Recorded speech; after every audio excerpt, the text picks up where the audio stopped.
नमस्कार, स्वागत है आपका डॉक्टर साहिब में और मैं हूं आपके साथ सौम्या राठी। इस वक्त मेरे साथ बैठे हैं डॉक्टर प्रकाश सिन्हा, जो कि पारस HMRI पटना में सीनियर पल्मोलॉजिस्ट है, यानी कि फेफड़े से जुड़े जितने भी रोग होते हैं ये उनके विशेषज्ञ हैं।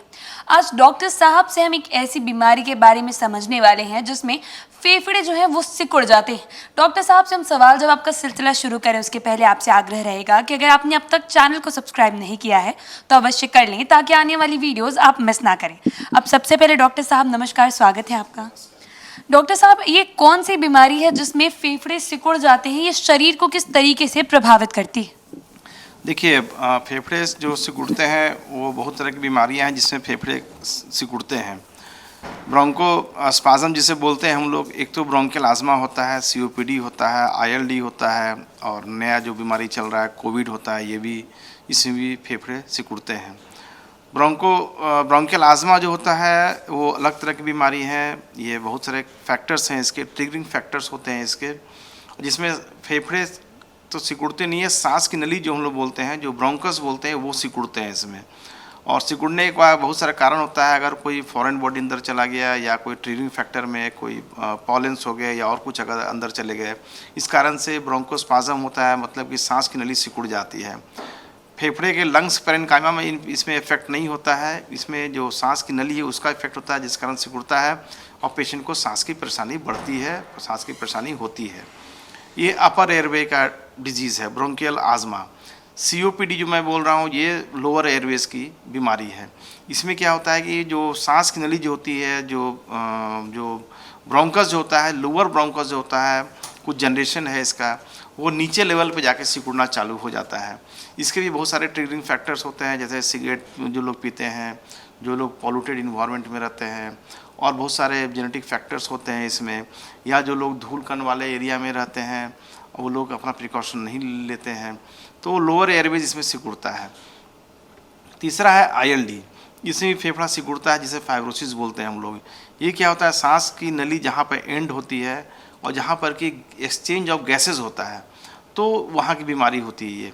इसमें क्या होता है कि जो ऑक्सीजन हम लोग ले रहे हैं वो प्रॉपर तरीके से बॉडी में सर्कुलेट नहीं हो पाता है, और जो कार्बन डाइऑक्साइड होते हैं वो प्रॉपर तरीके से बॉडी से आउट नहीं हो पाता। ये तीनों बीमारियाँ होती हैं, तो इस कारण से होता है कि फेफड़ा सिकुड़ता है और लोग को सांस लेने में परेशानी होती है, क्योंकि बॉडी में ऑक्सीजन जा नहीं पाता है।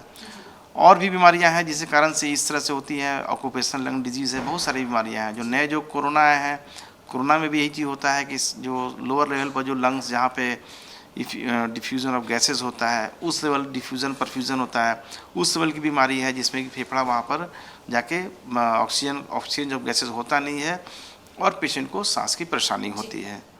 डॉक्टर साहब, जैसे कि आपने बताया बहुत सारी बीमारियां हैं जिसमें फेफड़े सिकुड़ जाते हैं, लेकिन इस वीडियो में हम मुख्य रूप में ब्रोंकोस्पाज्म के बारे में बात कर रहे हैं। तो डॉक्टर साहब, इस बीमारी के लक्षण किस तरीके से पहचाने जाएंगे? लोग कब समझे कि कोई बीमारी है, डॉक्टर के पास जाना अब ज़रूरी हो गया है?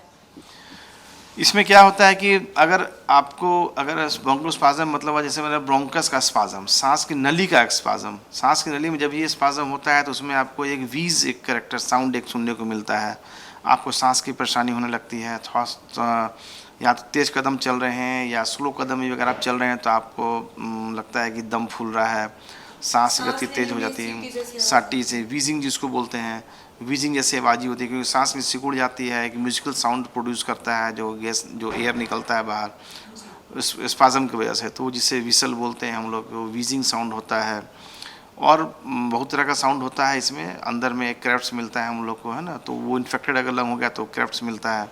तो ब्रोंकोस्पाज्म में जनरली वीजिंग साउंड मिलता है, थोड़ा सा तेज़ कदम चले तो उसमें हफनी होने लगती है, और फिंगर्स का नीला पड़ना, ये सब लेट स्टेज में होता है। फिंगर्स का नीला पड़ना, लिप्स का नीला होना, टंग का नीला होना, साइनोसिस जो डेवलप होता है, तो ये सब लेट सिम्टम होते हैं। तो ब्रोंकोस्पाज्म में मेनली वही वीजिंग साउंड सुनाई पड़ती है। ये बीमारी जो है वो कितनी घातक साबित हो सकती है? अगर डॉक्टर के पास जाने में देर कर दी जाए तो ये कितना ज़्यादा खतरनाक हो सकती है एक व्यक्ति के लिए? देखिए, अगर आप सही समय पर किसी डॉक्टर से अगर आप सलाह नहीं लिए हैं पहले, अगर आप ब्रोंकियल आज़मा के पेशेंट हैं, COPD के पेशेंट हैं, ILD के पेशेंट हैं, और आपको वीजिंग स्टार्ट हो गया है, अचानक घर में बैठे हुए तो वीजिंग स्टार्ट हो गया है, तो अगर आपको प्रिस्क्राइब्ड अगर इन्हेलर है या ब्रोंको डायलेटर कुछ आपको बताया गया है, नेबुलाइज्ड फॉर्म में या इनहेलर फॉर्म में, तो तुरंत आप लीजिए। अगर आप नहीं ले पा रहे हैं, अगर आप नहीं लिए हैं, नहीं ले रहे हैं, आप वेट करें कि नहीं अपने आप ठीक हो जाएगा, ये ठीक होता नहीं है। जब तक आप नहीं लेंगे प्रॉपर तरीके से, आप इनहेलर आप और नेबुलाइजेशन नहीं लेंगे, तो ये बीमारी ठीक नहीं होने वाली है। ये सब बीमारी ऐसी है जिससे कि हम इसे क्योर नहीं कर सकते हैं। जैसे डायबिटीज़ है, हाइपरटेंशन है और बहुत सारी बीमारियां जिसे हम क्योर नहीं कर सकते हैं। इस बीमारी को हम ट्रीट करके बीमारी के प्रोग्रेशन को हम रोक सकते हैं। ब्रोंकियल आस्मा के पेशेंट लंबे समय तक जीते हैं, इसमें कोई दिक्कत नहीं है, अनलेस अनटिल कि आप प्रॉपर तरीके से प्रॉपर डॉक्टर को दिखाए हों और उनके प्रॉपर जो मेडिकेशन उनको आप फॉलो कर रहे हैं।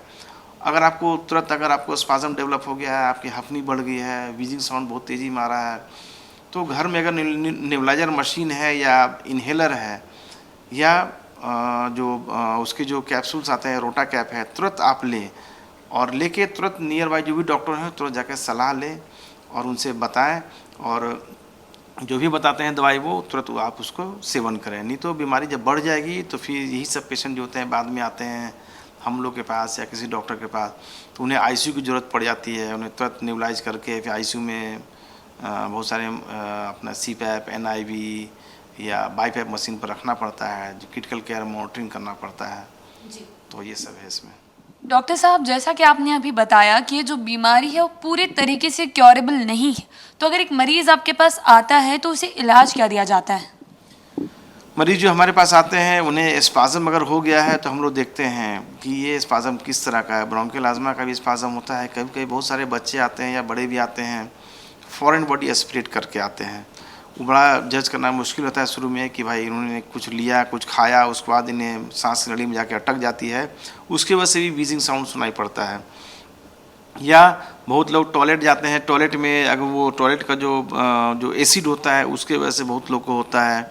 गांव में जो लोग ये धान के समय में या गेहूं के समय जो कटता है उसका जो डस्ट उड़ता है उसके वजह से भी होता है।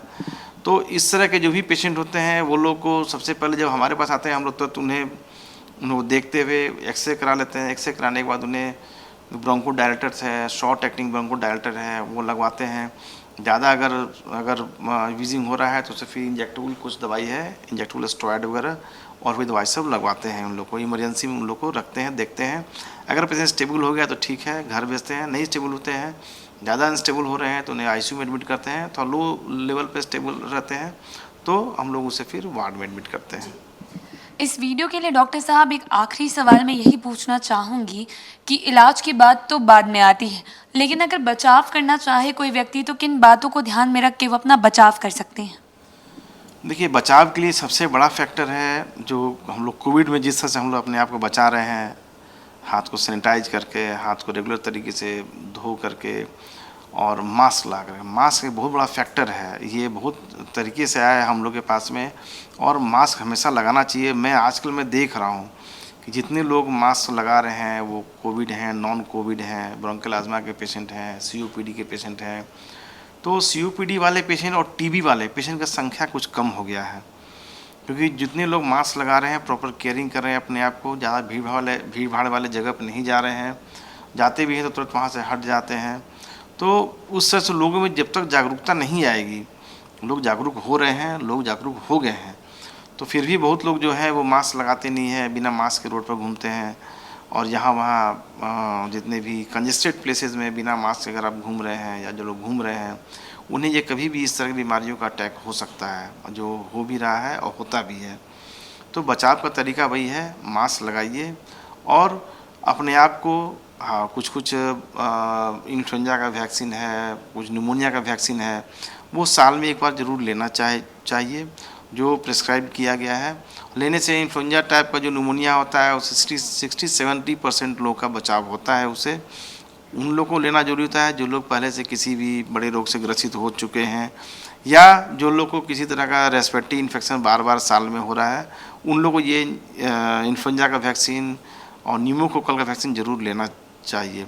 बाकी तो कोविड का वैक्सीन है, ये तो मार्केट में आया ही है, तो ले रहे हैं लोग, तो ले ही रहे हैं। इसमें भी कहना बड़ा मुश्किल है कि आपका एंटीबॉडी कब तक रहेगा आपके वैक्सीन लेने के बाद। फिर भी जो बचाव का एक ही तरीका है, अपने आप को सोशल डिस्टेंसिंग में रखिए और मास्क लगाइए और जो भी बताया गया है हाथ को सैनिटाइज कीजिए या साबुन से धोइए और इधर उधर छींके नहीं, इधर उधर खांसे नहीं, और खांसी आ भी रही है तो सेपरेट हो जाइए, वहाँ पर खांसिए और हाथ को तुरंत धो लीजिए, ताकि आप अगर इन्फेक्टेड हैं तो दूसरे लोग कम से कम इन्फेक्टेड नहीं हो, आपके घर में लोग हों चाहे घर के बाहर के लोग हों। उम्मीद करती हूँ कि डॉक्टर साहब ने जो सारी बातें समझाई हैं वो ना केवल सुनेंगे बल्कि उन्हें अपनी आदतों में भी ज़रूर बदलेंगे। इसी के साथ बहुत जल्द मुलाकात होगी डॉक्टर साहब के अगले एपिसोड में। तब तक के लिए अगर आप इस वीडियो को फेसबुक पर देख रहे हैं तो पेज को लाइक करें, अगर यूट्यूब पर देख रहे हैं तो चैनल को सब्सक्राइब करें।